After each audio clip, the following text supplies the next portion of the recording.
Surya Emas TV, sinar kebenaran di setiap sudut, pesan suci menyala, bawa harapan bagi yang tenggelam, dakwah Islami di setiap channel kita. Bismillahirrahmanirrahim. Assalamualaikum warahmatullahi wabarakatuh. Alhamdulillahirabbil alamin. Wassalatu wassalamu ala asyrofil anbiya'i wal mursalin. Puji syukur kepada Allah yang telah mempertemukan kita di Masjid Al-Barokah ini. Saya mendadak jadi ustadz, padahal saya belum jadi ustadz. Ya, doa panjenengan sedaya. Saya akan membawakan nanti sharing saja nih Bapak Ibu, sharing, diskusi, tukar pengalaman. Terus nanti kalau ada hal yang perlu dipertanyakan langsung aja dipertanyakan. Sambil berdiri aja, sambil bawa-bawa biar bisa melihat. Ini kok judulnya agar cita-citamu menjadi kenyataan. Apa selama ini cita-cita Bapak Ibu belum ada yang menjadi kenyataan? Kalau sudah menjadi kenyataan tentunya nggak ada perjuangan nih. Nggak ada kiat, nggak ada semangat, terus merasa puas diri. Kurang puas, kurang banyak. Ibaratnya Ibu sholat duha dapat menghadirkan rezeki itu masih di seberang pulau sana. Kita berusaha untuk menggapainya, untuk mengambilnya dengan caranya apa? Dengan kapal, dengan jembatan.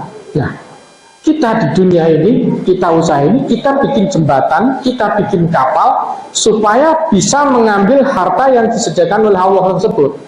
Kita harus yakin. Nah, kalau kita disediakan harta, disediakan kesemuanya, tapi kita nggak tahu cara ngambilnya. Padahal kita yakin bahwa sholat duha itu mendatangkan rezeki, tapi kok nggak kunjung datang, nggak ada yang menghampiri kita. Nah, karena kita nggak tahu caranya. Nanti kalau kita kasih kiat-kiatnya, caranya ya berbagi sharing dengan saya, mungkin mulai terbuka pikirannya, mulai mengalir jalan pikirannya, bisa melakukan insya Allah. Mungkin sekedar perkenalan, saya di Mujirarjo, kelahiran 2 Mei 67, udah tua sebetulnya. Saya karyawan PT PP, anak buahnya Pak Tumiono. Pak Tumiono itu kakaknya Pak Narno. Waktu dia jadi direktur keuangan, saya jadi senior vice president di akuntansi dan terakhir di SPI. Nah, pendidikan saya terakhir di bisnis manajemen Prasetya Mulia. Memang sekolahnya di bisnis. Ini bisnis yang saya geluti. Cukup untuk pensiunan lah. Yang pertama Edelweiss Cost Executive. Bapak Ibu jangan melihat daftarnya, tapi bagaimana kita dapat mencapai itu? Caranya apa? Langkahnya apa? Itu yang perlu dipertanyakan. Cost Executive Edelweiss itu ada di Jogja, di Bokung. Kalau mau punya putra, ada 61 kamar. Di Jakarta ada 16 kamar. Jadi total 77 kamar. Per kamar 1.500.000. Pun sampai hitung diri. Hitung diri. Urban View kalau ibu-ibu yang dari SD Putong, SD Tunggalan mungkin sudah tahu, di samping rumah itu hanya 13 kamar per hari, 200 sampai 280 syariah. Syariah itu juga cukup menarik. Nah, nanti dari sisi bisnis sampai mana yang cocok? Jarum, salon, spa, mungkin juga udah tahu di rumah, Sasa Pizza, Doro Putri. Kalau Doro Putri sharing profit Artinya kita kerjasama, Barokatum juga. Yang menarik Koperasi Mapan Sejahtera. Mungkin ibu-ibu ada yang sudah kenal. Koperasi Mapan Sejahtera, saya ngasih pinjaman modal tanpa bunga, tanpa agunan. Sudah berjalan sejak tahun 2009 sampai dengan sekarang. Nah, pemberian modalnya seperti apa? Hanya kita kepercayaan saja, mengembalikan pinjamannya, diangsur, dan bagi hasilnya sukarela. Mau 1.000, 2.000, 3.000, terserah. Nah, ini bagi solusi untuk modal nantinya kalau bisa menghubungi kantornya di Kampung Sabeng Tonggalan. Ini Koperasi Mapan Sejahtera. Ini koperasi tapi nggak punya anggota karena nggak ada yang minat nyimpan di sini. Karena nggak ada pembagian SHU, adanya tekor terus. Nah, terus yang terakhir saya adalah Bapak Asuh dari Kriya Quran 10, Kriya Quran 4, Kriya Quran 9. Saya sudah menghafizkan Al-Quran kurang lebih 120 anak hafiz Al-Quran dari tahun 2018. Kalau ada putra-putrinya, cucunya ingin menghafal Al-Quran, datang ke Kriya Quran di Masjid Fadilah untuk putra, di Tonggalan Tinjamalan Putri, di Bugelan Putri. Insya Allah 1 tahun hafal Al-Quran, takhasus, tidak sekolah. Kalau yang nyambi sekolahnya di SMP Muhammadiyah 1 Klaten. Insya Allah bisa terwujud. Nah, sekarang saya nanya ganti Bapak Ibu, tujuan hidupnya jenengan itu apa, Bu? Tujuan itu apa? Apa? Mencari ridho Allah. Terus ada yang lain? Apa mengalir aja biar ya kita ikuti apa yang menjadi ketentuan Allah, ada yang menjadi ketentuan ya alam ini semesta, seperti air mengalir, Pak. Ya nek ngalire yang laut, ngalire yang keceren. Kita harus punya tujuan hidup. Tujuan hidupnya sederhana. Di dalam Al-Quran sudah dijelaskan. Bama kolekul jina wa insa ilahi abudun.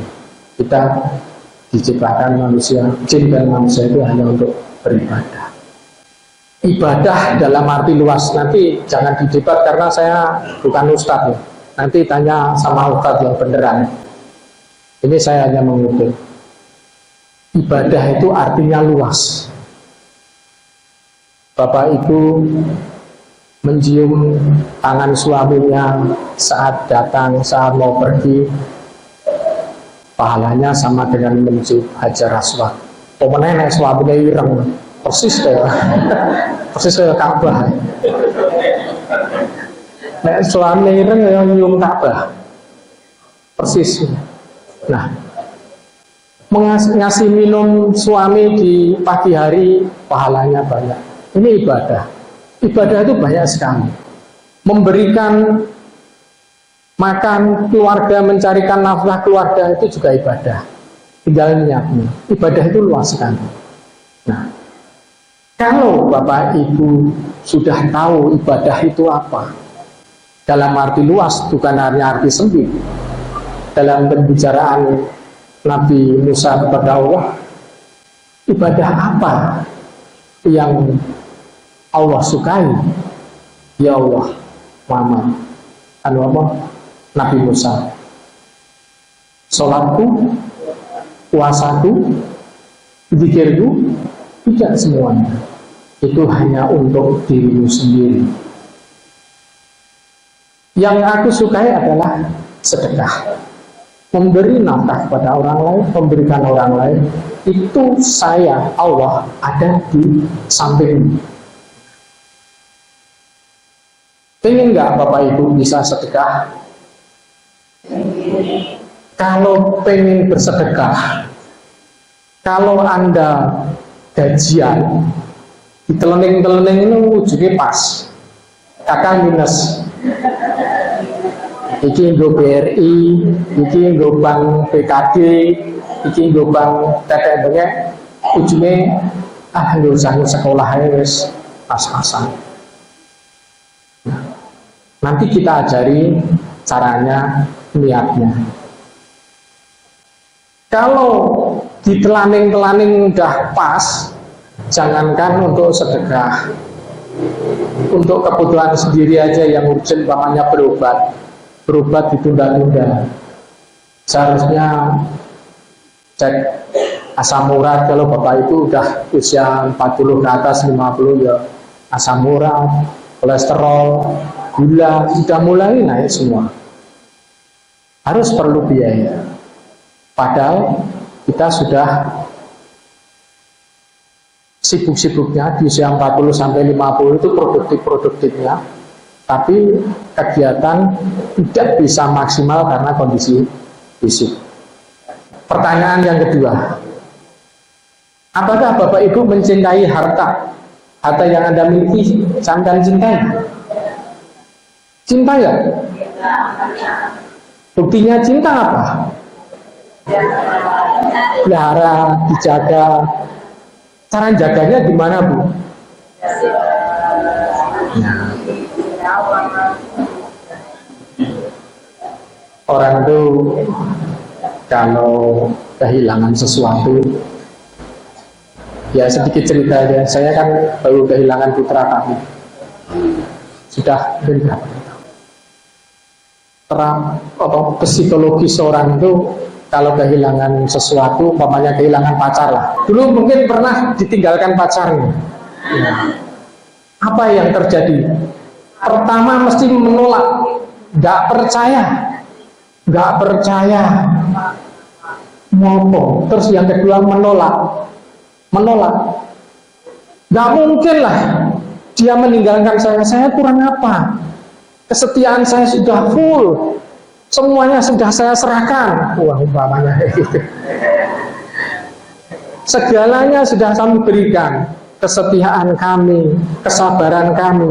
Tapi kenapa dia meninggalkan kami? Terus tahapan yang ketiga adalah negosiasi. Mudah-mudahan dia hanya khilaf. Mudah-mudahan dia hanya kepencut orang yang tidak pas. Mudah-mudahan dia kembali lagi. Nah, itu tahapan yang ketiga. Tahapan yang keempat, kalau yang 1, 2, 3 itu nggak bisa, depresi itu stres. Wes nyanyi dhewe pikir dalam.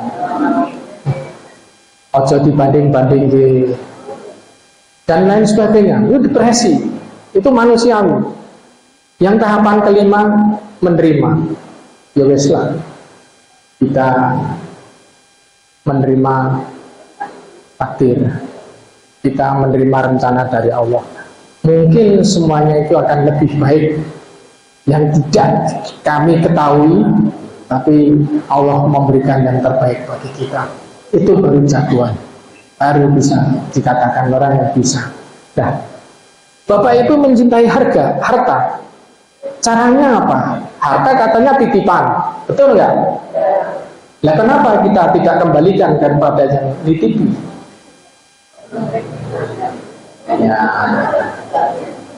wong dititipi orang dibalik, padahal kita sudah menikmati.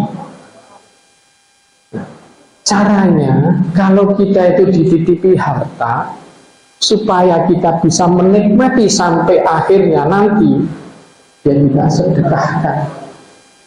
kita sedekahkan. Ibu-ibu kalau punya usaha, bapak-bapak kalau punya usaha, niat sedekah itu kalau sudah untung atau sebelum untung? Jujur. Nah, tadi tak usaha, tak gawe undi-undi, tak gawe apem lah. Itu anak untungnya sebagian tak nggo sedekah fakir miskin, tak nggo masuk ke omplong masjid. Tapi yakin orang semakin kaya itu semakin pelit. Percaya enggak? Ada orang infak di masjid itu satu kali nyemplungnya 1 juta? Ya? Ada? Nggak pernah lihat saya. Mesti sing leboknya pamer, siji, seket-seketan, bolak-balik, belak-beluk, cuman pamer. Tapi nggak ada. Rata-rata itu ya 100.000, 50.000 itu udah rata-rata. Itu kalau gajinya baru 3 juta, 50.000, gaji 10 juta, 50.000, gaji 100 juta, ya 100.000. Nggak ada yang 100 juta diinfakkan 10 juta, nggak ada. Nggak ada.